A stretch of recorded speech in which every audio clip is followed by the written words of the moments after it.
Trojan war होते हुए आपने देखी है? नहीं? अरे पक्का देखी होगी, वो थी तो ट्रॉय फिल्म में। हाँ वही ब्रैड पिट वाली ट्रॉय फिल्म। कहने को तो वो ग्रीक माइथोलॉजी की एपिक इलियाड पे बेस्ड है, पर क्या वो एक्यूरेट है? तो माइथोलॉजी लवर्स आज इसी बात पे चर्चा करते हैं और पता करते हैं कि हॉलीवुड की ट्रॉय होमर की इलियाड से कितनी सेम और कितनी डिफरेंट है। ट्रॉय 2004 की सबसे बड़ी ब्लॉकबस्टर थी और इसे वुल्फगैंग पेटरसन ने डायरेक्ट किया था और इसमें ब्रैड पिट ने अकिलीस का रोल प्ले किया था, जो one of the most famous Greek heroes में से एक है। लेकिन एज वी ऑल नो, ये फिल्म इंस्पायर्ड थी होमर की एपिक पोएम इलियाड से, जो अराउंड 700 BCE में लिखी गई थी, पर ग्रीक कल्चर का पार्ट उससे भी पहले से थी। पर पता है मजे की बात क्या है कि ये फिल्म ओरिजिनल सोर्स मटेरियल से काफी काफी काफी अलग है। इतनी अलग है कि होमर की आत्मा ट्रॉय फिल्म में अकिलीस की डेथ, ग्रीक गॉड्स का रोल और पेरिस की फाइनल जर्नी देखकर कांप उठेगी। होमर अंकल दिल थाम लो, क्योंकि हम स्टार्ट कर रहे हैं। इलियाड और ट्रॉय दोनों ट्रोजन वॉर को कवर करते हैं, लेकिन सरप्राइजिंगली दोनों ही ट्रोजन वॉर को एकदम ही अलग अलग तरह से कवर करते हैं। सबसे पहले तो आपको झटका लगेगा जब मैं आपको बताऊंगा कि इलियाड में हमें पूरी ट्रोजन वॉर की स्टोरी नहीं मिलती। हाँ सही में इलियाड कोई वॉर क्रॉनिकल नहीं है, it mainly focuses on rage of Achilles. इतना ही नहीं, Trojan war was a 10 year battle, लेकिन इलियाड सिर्फ उसका 9th और लास्ट ईयर कवर करती है। और वैसे भी वो वॉर ड्रामा कम साइकोलॉजिकल ड्रामा ज्यादा है, जो कि अकिलीस की प्राइड और उसके differences with the Greek leader Agamemnon पर सेंटर्ड है। तो वहीं ट्रॉय मूवी में हमें पूरी ट्रोजन वॉर देखने को मिलती है। वो पेरिस और हेलेन के साथ भागने पर स्टार्ट होती है और ट्रोजन हॉर्स के अटैक पे एंड। बट सरप्राइजिंग बात ये है कि ट्रोजन वॉर डेकेड लॉन्ग थी, लेकिन इस मूवी ने सिर्फ इसे कुछ दिनों का दिखाया है। बेसिकली उन्होंने मैराथन को 100 मीटर्स की रेस में बदल दिया है। नाउ इमेजिन उन्होंने ये करने के लिए कितनी सारी डिटेल्स और थीम्स को मिस या छोटा किया होगा। और यही नहीं, उन्होंने कैरेक्टर्स की सारी साइकोलॉजिकल डेप्थ को सैक्रिफाइस कर दिया एक मसाला फिल्म बनाने के लिए।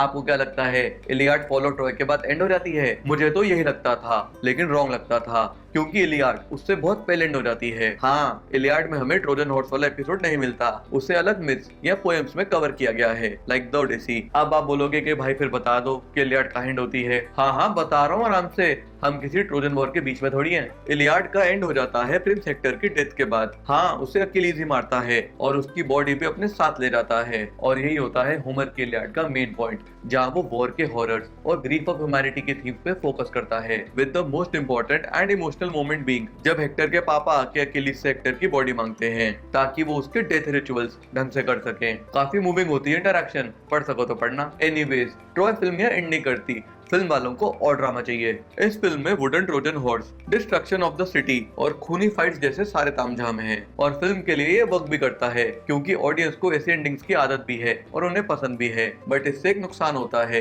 कि फिल्म में कैरेक्टर्स की इंटरनल स्ट्रगल्स ना ढंग से एक्सप्लोर हो पाई और ना ढंग से एंड हो पाई। नो डाउट ट्रॉय के कैरेक्टर्स हीरोइक और ग्रैंड तो बन गए, पर शायद वो ह्यूमन नहीं बन पाए।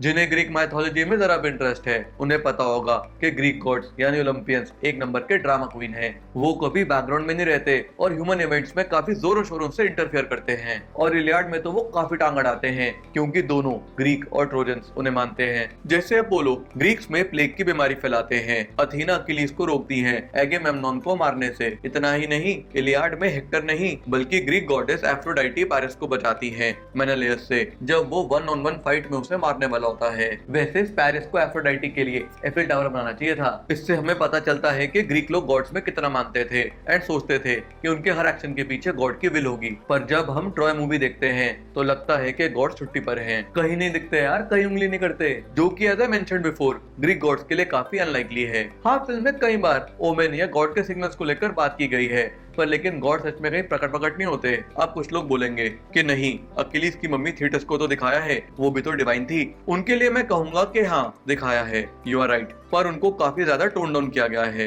एंड उनसे कोई गॉडेस की वाइब नहीं आती। इतना ही नहीं, फिल्म में गॉड की विल से ज्यादा ह्यूमन विल और एक्शंस को इंपॉर्टेंस दी गई है। और इसका सबसे बड़ा एग्जांपल है वो सीन जब अकिलीस ग्रीक गॉड अपोलो की मूर्ति को बीहेड करता है। इस सीन से फिल्म मेकर ने सारी एजेंसी और रिस्पॉन्सिबिलिटी इंसानों के कंधों पर डाल दी है। वैसे आई होप ग्रीक गॉड्स कभी ये फिल्म ना देखें, स्पेशली ये सीन अगर देख लेंगे तो स्टैचू की जगह इंसानों का सर जाएगा।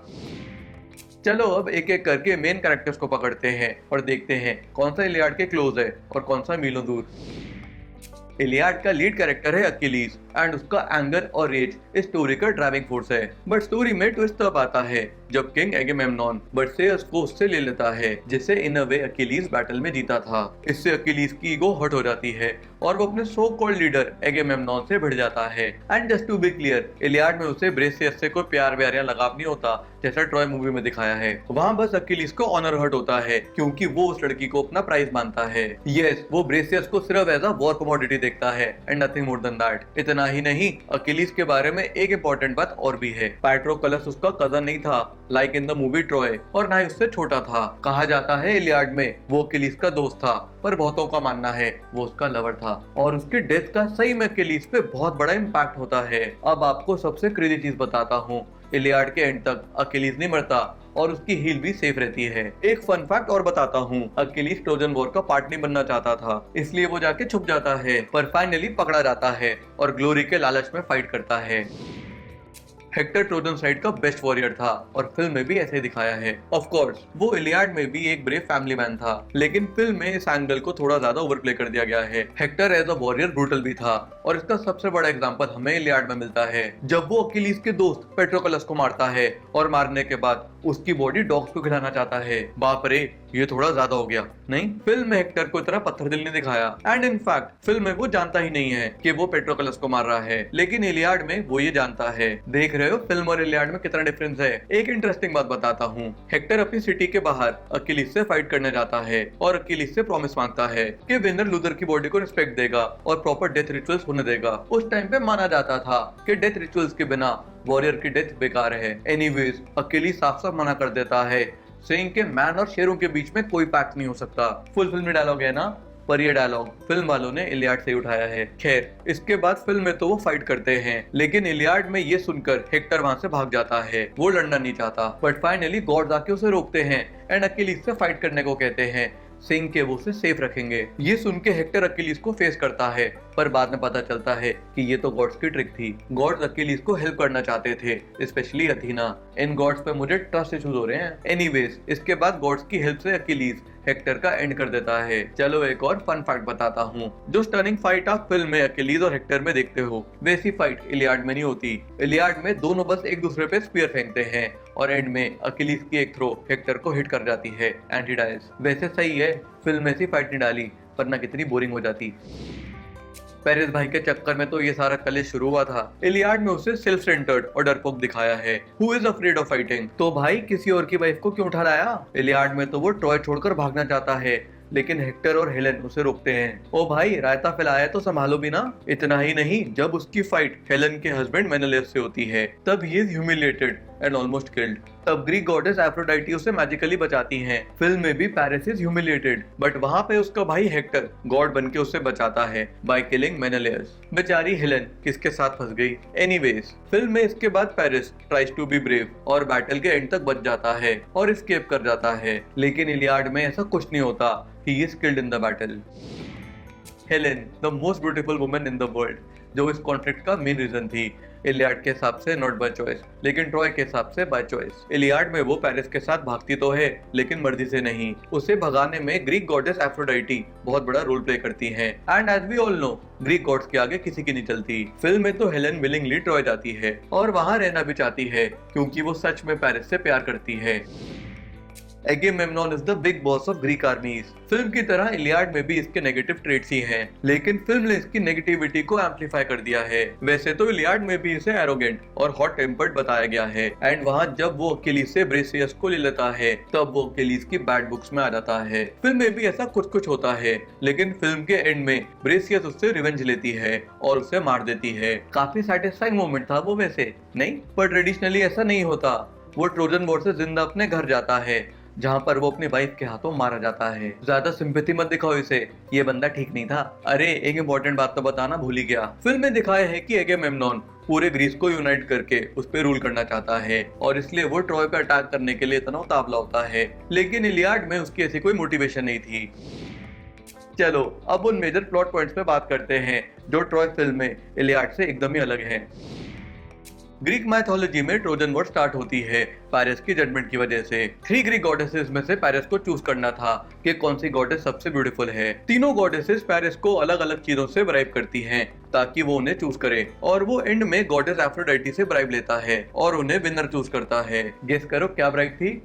हाँ, सही गेस करा, ब्राइब थी दुनिया की सबसे सुंदर लड़की हेलेन। पर जैसा कि हम जानते हैं ट्रॉय फिल्म में ऐसा नहीं होता, क्योंकि वहाँ पे ग्रीक गॉड्स इतने एक्टिव नहीं होते। फिल्म में पैरिस और हेलेन प्यार में पड़ जाते हैं जब ट्रॉय के प्रिंस मेनेलियस से पीस ट्रीटी साइन करने जाते हैं। वैसे क्या मस्त इरॉनिकल सेटअप है फिल्म का। चलो एक मजेदार बात और बताता हूँ। ग्रीक माइथोलॉजी में पैरिस हेलेन की ब्राइब तो ले लेता है, लेकिन ये भूल जाता है हेलेन के सारे चाहने वालों ने कसम ली थी कि वो हेलेन और मेनेलियस की मैरिज को डिफेंड करेंगे, और इस चक्कर में ग्रीक आर्मीज ट्रॉय पर जॉइंट अटैक करती हैं। ये एगेमेम्नॉन का सब पे राज करने का सपना ग्रीक आर्मीज को यूनाइट करने का कभी कोई रीजन नहीं था। बताओ, ट्रॉय फिल्म ने फालतू में बेचारे को बदनाम कर दिया।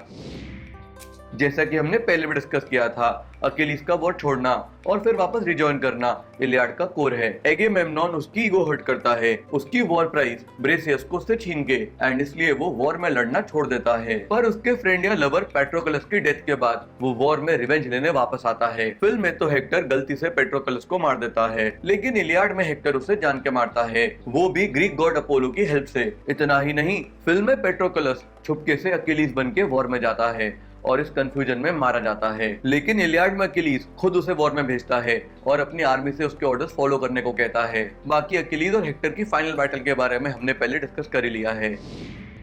पैरिस और मेनेलियस, 2 मेन जिन्हें सच में हेलेन के होने या ना होने से फर्क पड़ता है, बाकी लोग तो बस भीड़ थे। एनीवेज, इलियाड में भी इन दोनों की 1-on-1 फाइट को इम्पोर्टेंट फाइट माना गया है, क्योंकि दोनों में से जो भी वॉरियर जीतता उसकी साइड जीत जाती। स्मार्ट आइडिया वैसे, बेचारे इनोसेंट लोग क्यों मरे लड़की के चक्कर में। लेकिन इलियाड में ग्रीक गॉड्स कोई आइडिया नहीं जमा और वो पैरिस को मरने से बचा लेते हैं, और फिल्म में हेक्टर अपने भाई को बचा लेता है मेनेलियस को मार के। इसके बाद दोनों स्टोरीज में ऑल आउट वॉर होती है। One more important thing, Iliad में मेनेलियस नहीं मरता और ट्रेडिशनली हेलेन भी उसे वापस मिल जाती है।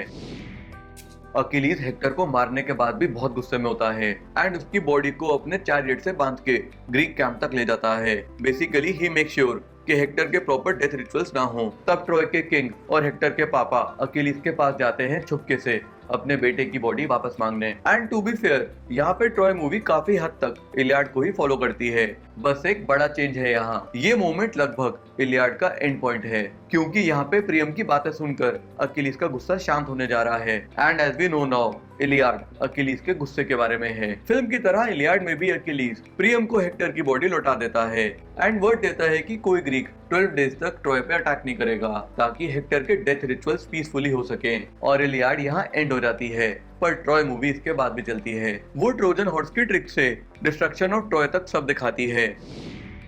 हमने होमर की इलियाड और हॉलीवुड के ट्रॉय में डिफरेंस देख लिया, और हम इजीली कह सकते हैं कि ट्रॉय इलियाड की लूज अडेप्टेशन नहीं है, बल्कि रीइमेजिनिंग है। ऑफ कोर्स, ट्रॉय एक एंटरटेनिंग और विजुअली स्टनिंग फिल्म है जिसमें सारे मसाले हैं, बट इस चक्कर में शायद ट्रॉय इलियाड की सोल खो देती है। जहाँ पे होमर ने ह्यूमन इमोशंस को एक्सप्लोर किया है, इलियाड में ना कोई पूरा हीरो था और ना ही कोई पूरा विलन, सब ह्यूमन थे जो अपने फियर और फ्लॉस से जूझ रहे थे। तो मैथोलॉजी लवर्स, आपको दोनों में से कौन सी स्टोरी ज्यादा पसंद है, नीचे कमेंट करके बताना, और जाते जाते लाइक और सब्सक्राइब भी करते जाना, वरना ग्रीक गॉड्स आपको पाप देंगे। बाय।